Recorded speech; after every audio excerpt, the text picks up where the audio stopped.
Inauguration सेरेमनीमध्ये Modi बोलतायत, आपण थेट जाऊयात. 6 किलोमीटर लंबे भूमिगत विस्तार को भी मंजूरी मिल चुकी है. इन नए स्टेशनों के विस्तार से समय की बचत होगी और रोजगार के नए अवसर पैदा होंगे. आज माननीय प्रधानमंत्री जी द्वारा डिस्ट्रिक्ट कोर्ट से स्वारगेट तक के इस महत्वपूर्ण कॉरिडोर का उद्घाटन और स्वारगेट से कात्रज भूमिगत लाइन का भूमि पूजन किया जा रहा है. बिडकिन इंडस्ट्रियल परियोजना छत्रपति संभाजी नगर में 6,400 करोड़ रुपए की लागत से शुरू की गई है, जिसमें 60% औद्योगिक एवं 40% आवासीय, व्यावसायिक और अन्य गतिविधियों के लिए आवंटित है. इससे क्षेत्र में रोजगार और निवेश को बढ़ावा मिलेगा, कौशल विकास मजबूत होगा और महाराष्ट्र एक वैश्विक निवेश गंतव्य के रूप में उभरेगा. आज प्रधानमंत्री बिडकिन परियोजना राष्ट्र को समर्पित करेंगे. सोलापुर हवाई अड्डे का 65 करोड़ रुपए की लागत से विकास हुआ है, जो प्रतिवर्ष 4,10,000 यात्रियों के आवागमन की सुविधा प्रदान करेगा. इससे पर्यटकों, व्यापारियों और निवेशकों के लिए यहां आना अधिक सुलभ हो जाएगा. आज प्रधानमंत्री श्री नरेंद्र मोदी जी द्वारा सोलापुर एयरपोर्ट का उद्घाटन किया जा रहा है. श्रीमती क्रांति ज्योति सावित्रीबाई फुले और महात्मा ज्योतिराव फुले द्वारा पुणे के भिडेवाड़ा में भारतवर्ष की पहली बालिका विद्यालय की स्थापना की गई थी, जिसकी स्मृति में भिडेवाड़ा में एक भव्य स्मारक का निर्माण किया जा रहा है. इस ऐतिहासिक इमारत में multipurpose hall, gallery, holography, virtual reality show और ऑडियो वीडियो हॉल बनाया जाएगा. इस महत्वाकांक्षी स्मारक का भूमि पूजन भारत के प्रधानमंत्री श्री नरेंद्र मोदी जी के कर कमलों द्वारा किया जा रहा है.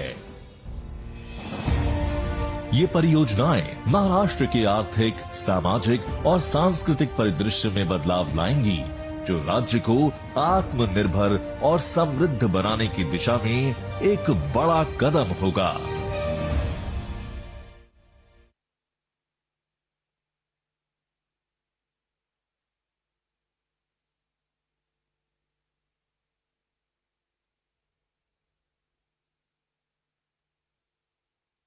माननीय प्रधानमंत्री श्री नरेंद्र मोदी जी, मुझे नहीं लगता कि आजादी के बाद किसी भी नेता ने ट्रक ड्राइवर्स के बारे में सोचा होगा. ट्रक ड्राइवर्स जैसे लोग जिनके पास न ओहदा है, न सत्ता है, न पैसा है, न संख्या है, ऐसे व्यक्तियों के लिए जब आप आश्वासन लेके जाते हो तब आपके बड़े इंसान होने का परिचय मिलता है. हमारे आदरणीय प्रधानमंत्री जी ने गत 10 साल में, चाहे वो विश्वकर्मा योजना हो या सोलापुर के मजदूरों के लिए 30,000 घरों का निर्माण, अपनी हर बात से श्रमजीवी वर्ग के प्रति अपार संवेदनशीलता का परिचय दिया है. अंतिम पंक्ति में खड़े व्यक्ति तक कुछ बुनियादी आश्वासन पहुंचाने के लिए जिन्होंने अपना हर लम्हा, हर क्षण काम में लगाया है और जिनकी भावुकता ठोस कृतिशील करुणा में रूपांतरित हुई है, वे हिंदुस्तान के आदरणीय प्रधानमंत्री श्री नरेंद्र मोदी जी. आप देश के करोड़ों मेहनतकश लोगों की उम्मीद हो, आश्वासन हो. मैं अनुरोध करती हूं माननीय प्रधानमंत्री जी से कि वे अपने प्रेरक विचारों से हम सबका मार्गदर्शन करें.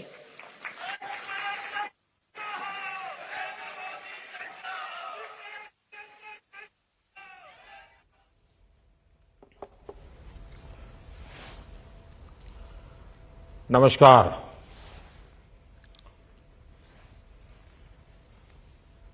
महाराष्ट्र के गवर्नर सीपी राधाकृष्णन जी, महाराष्ट्र के लोकप्रिय मुख्यमंत्री श्रीमान एकनाथ शिंदे जी, उपमुख्यमंत्री देवेंद्र फडणवीस जी, अजीत पवार जी, पुणे के सांसद और मंत्रिपरिषद के मेरे युवा साथी भाई मुरलीधर, केंद्र के अन्य मंत्री जो वीडियो कॉन्फ्रेंस से जुड़े हुए हैं, महाराष्ट्र के सभी वरिष्ठ मंत्रीगण भी मेरे सामने मुझे दिखाई दे रहे हैं, सांसदगण, विधायकगण और इस कार्यक्रम से जुड़े सभी भाइयों एवं बहनों, पुण्यातील माझ्या सर्व लाडक्या बहिणींना आणि लाडक्या भावांना माझा नमस्कार। 2 दिन पहले मुझे कई बड़ी परियोजनाओं के लोकार्पण और शिलान्यास के लिए पुणे आना था, लेकिन भारी बारिश के चलते वो कार्यक्रम रद्द करना पड़ा। उसमें मेरा तो नुकसान है ही, क्योंकि पुणे की कण कण में राष्ट्रभक्ति है, पुणे के कण कण में समाज भक्ति है। ऐसे पुणे में आना वो अपने आप में ऊर्जावान बना देता है। तो मेरा तो बड़ा लॉस है कि मैं आज पुणे नहीं आ पा रहा हूं, लेकिन अब टेक्नोलॉजी के माध्यम से आप सभी के दर्शन करने का मुझे सौभाग्य मिला है। आज पुणे की ये धरती भारत की महान विभूतियों की प्रेरणा भूमि, महाराष्ट्र के विकास के नए अध्याय की साक्षी बन रही है। अभी डिस्ट्रिक्ट कोर्ट से स्वार गेट सेक्शन रूट का लोकार्पण हुआ है। इस रूट पर भी अब मेट्रो चलना शुरू हो जाएगी। स्वार गेट कात्रज सेक्शन का आज शिलान्यास भी हुआ है। आज ही हम सबके श्रद्धेय क्रांति ज्योति सावित्रीबाई फुले मेमोरियल की नींव भी रखी गई है। पुणे शहर में ईज ऑफ लिविंग बढ़ाने का हमारा जो सपना है, मुझे खुशी है कि हम उस दिशा में तेज गति से आगे बढ़ रहे हैं।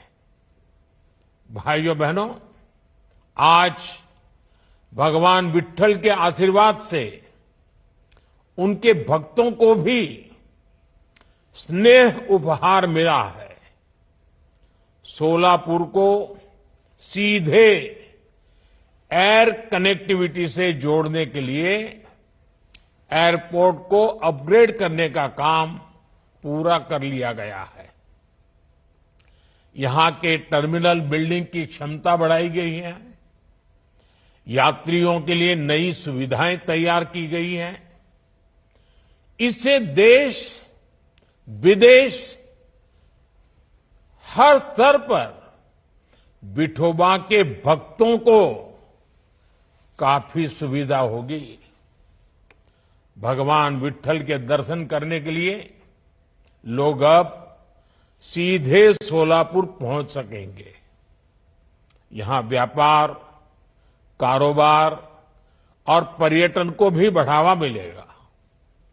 मैं महाराष्ट्र के लोगों को, आप सबको इन सभी विकास कार्यों के लिए बहुत बहुत बधाई देता हूं, शुभकामनाएं देता हूं। साथियों, आज महाराष्ट्र को नए संकल्पों के साथ बड़े लक्ष्यों की जरूरत है। इसके लिए हमें पुणे जैसे हमारे शहरों को प्रगति का, अर्बन डेवलपमेंट का सेंटर बनाना जरूरी है। आज पुणे जिस गति से आगे बढ़ रहा है, यहां जनसंख्या का दबाव भी उतनी ही तेजी से बढ़ रहा है। पुणे की बढ़ती जनसंख्या शहर की स्पीड को कम न करे, बल्कि उसका सामर्थ्य बढ़ाए। इसके लिए हमें अभी से कदम उठाने की जरूरत है। ये तब होगा जब पुणे का पब्लिक ट्रांसपोर्ट आधुनिक होगा। ये तब होगा जब शहर का विस्तार तो हो, लेकिन एक क्षेत्र की दूसरे से कनेक्टिविटी बेहतरीन रहे। आज महायुति की सरकार इसी सोच और अप्रोच के साथ दिन रात काम कर रही है। साथियों, पुणे की आधुनिक जरूरतों को ध्यान में रखते हुए बहुत पहले से काम किए जाने की जरूरत थी। पुणे में मेट्रो जैसा एडवांस ट्रांसपोर्ट सिस्टम बहुत पहले आ जाना चाहिए था, लेकिन दुर्भाग्य से बीते दशकों में हमारे देश के शहरी विकास में प्लानिंग और विजन दोनों का अभाव रहा। अगर कोई योजना चर्चा में आती भी थी तो उसकी फाइल ही कई कई वर्षों तक अटकी रहती थी। अगर कोई योजना बन भी गई तो भी एक एक प्रोजेक्ट कई कई दशकों तक लटका रहता था। उस पुराने वर्क कल्चर का बहुत बड़ा नुकसान हमारे देश को, महाराष्ट्र को और पुणे को भी हुआ। आप याद करिए, पुणे में मेट्रो बनाने की बात सबसे पहले 2008 में शुरू हुई थी, लेकिन 2016 में इसकी आधारशिला तब रखी गई जब हमारी सरकार ने अड़चनों को हटाकर तेजी से निर्णय लेना शुरू किया। और आज देखिए, आज पुणे मेट्रो रफ्तार भी भर रही है और उसका विस्तार भी हो रहा है। आज भी एक और हमने पुराने काम का लोकार्पण किया है, तो साथ ही स्वार गेट से कात्रज लाइन का शिलान्यास भी किया है। इसी साल मार्च में मैंने रूबी हॉल क्लिनिक से रामवाड़ी तक मेट्रो सेवा का लोकार्पण भी किया था। 2016 से अब तक इन 7-8 वर्षों में पुणे मेट्रो का ये विस्तार, इतने रूट्स पर काम की ये प्रगति और नए शिलान्यास, अगर पुरानी सोच और कार्य पद्धति होती तो इनमें से कोई भी काम पूरे नहीं हो पाते। पिछली सरकार तो 8 साल में मेट्रो का एक पिलर भी खड़ा नहीं कर पाई थी, जबकि हमारी सरकार ने पुणे में मेट्रो का आधुनिक नेटवर्क तैयार कर दिया है। साथियों, राज्य की प्रगति के लिए विकास को प्राथमिकता देने वाली सरकार की निरंतरता जरूरी होती है। जब जब इसमें रुकावट आती है तो महाराष्ट्र को बड़ा नुकसान उठाना पड़ता है। आप देखिए, मेट्रो से जुड़े प्रोजेक्ट हो, मुंबई अहमदाबाद बुलेट ट्रेन हो, या किसानों के लिए सिंचाई से जुड़े कई महत्वपूर्ण काम हो, डबल इंजन सरकार से पहले महाराष्ट्र के विकास के लिए जरूरी ऐसे कितने ही प्रोजेक्ट्स डिलेल हो गए थे। इसी का एक और उदाहरण है बिडकिन इंडस्ट्रियल एरिया। हमारी सरकार के समय मेरे मित्र देवेंद्र जी ने ऑरिक सिटी की संकल्पना रखी थी। उन्होंने दिल्ली मुंबई इंडस्ट्रियल कॉरिडोर पर शिंद्रा बिडकिन इंडस्ट्रियल एरिया की नींव रखी थी। National industrial corridor development programme के तहत इस पर काम होना था, लेकिन बीच में ये काम भी ठप हो गया था।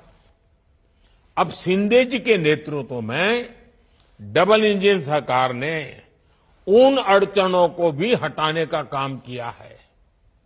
आज यहां बिडकिन इंडस्ट्रियल नोड को भी राष्ट्र को समर्पित किया गया है।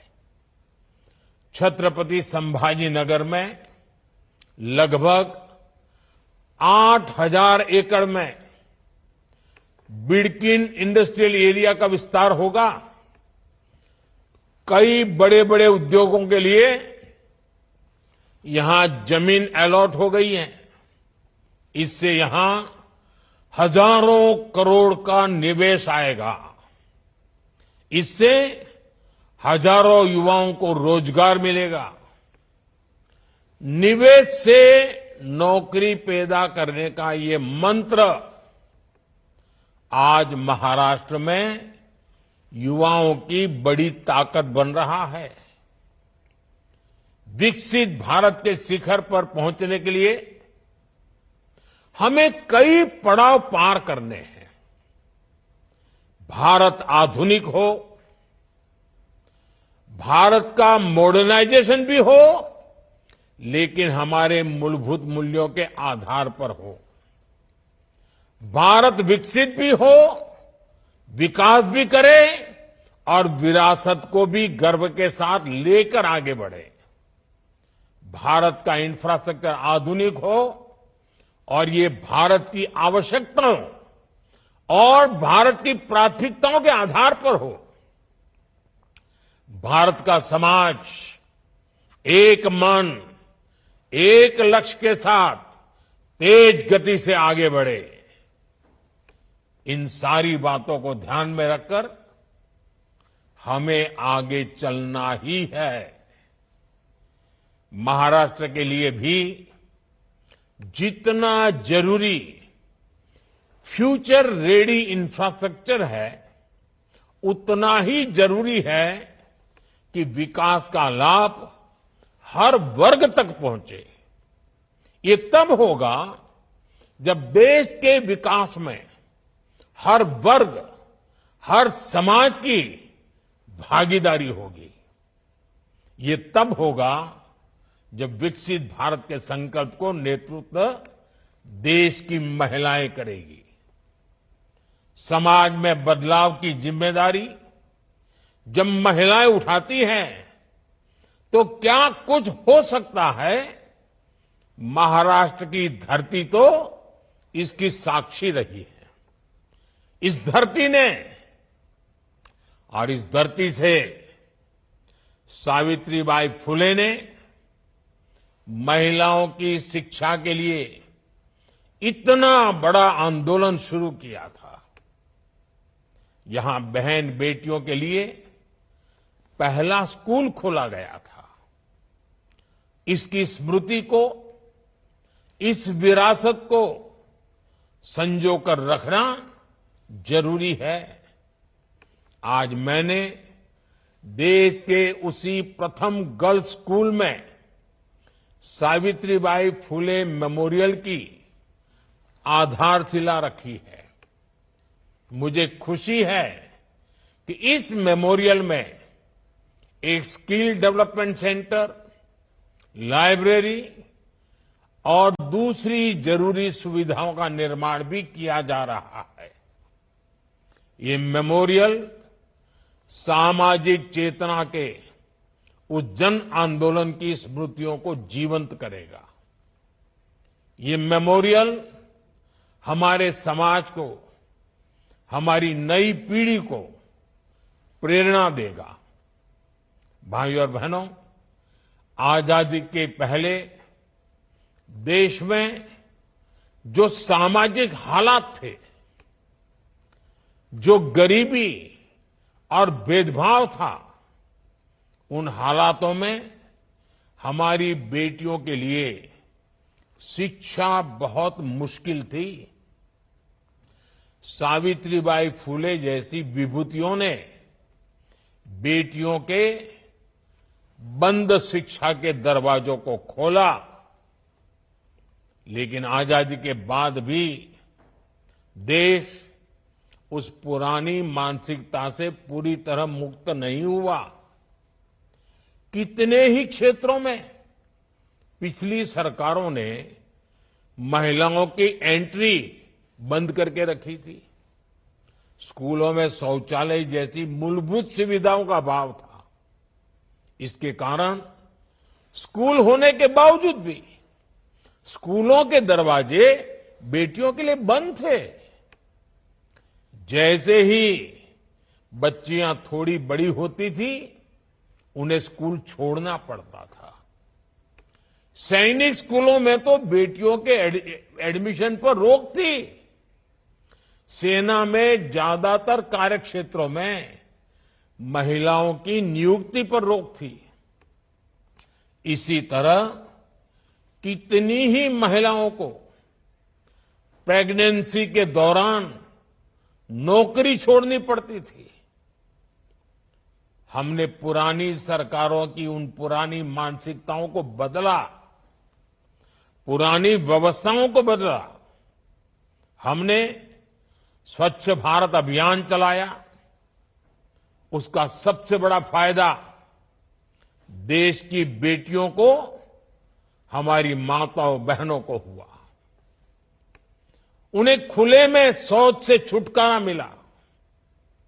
स्कूलों में बनाए गए शौचालयों के कारण और बेटियों के लिए अलग शौचालयों के कारण बेटियों का ड्रॉप आउट रेट कम हुआ। हमने आर्मी स्कूल के साथ साथ सेना में तमाम पदों को महिलाओं के लिए खोल दिया। हमने महिला सुरक्षा पर कड़े कानून बनाए और इस सब के साथ देश ने नारी शक्ति वंदन अधिनियम के जरिए लोकतंत्र में महिलाओं के नेतृत्व की गारंटी भी दी है। साथियों, हमारी बेटियों के लिए जब हर क्षेत्र के दरवाजे खुले, तभी हमारे देश के विकास के असली दरवाजे खुल पाए। मुझे विश्वास है सावित्रीबाई फुले मेमोरियल हमारे इन संकल्पों को, महिला सशक्तिकरण के हमारे इस अभियान को और ऊर्जा देगा।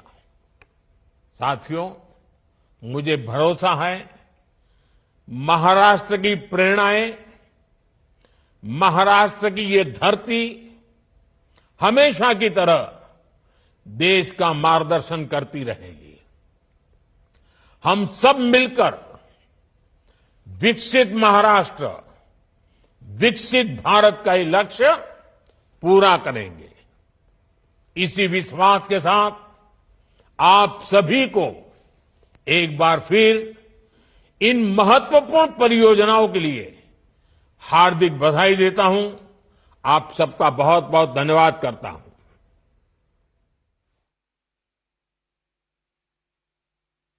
पंतप्रधान नरेंद्र मोदी यांनी सध्या पुणे मेट्रोचा उद्घाटन सोहळ्यात ते बोलत होते। त्यांनी उद्घाटन समारंभ यावेळेस ऑनलाईन पद्धतीने केलाय।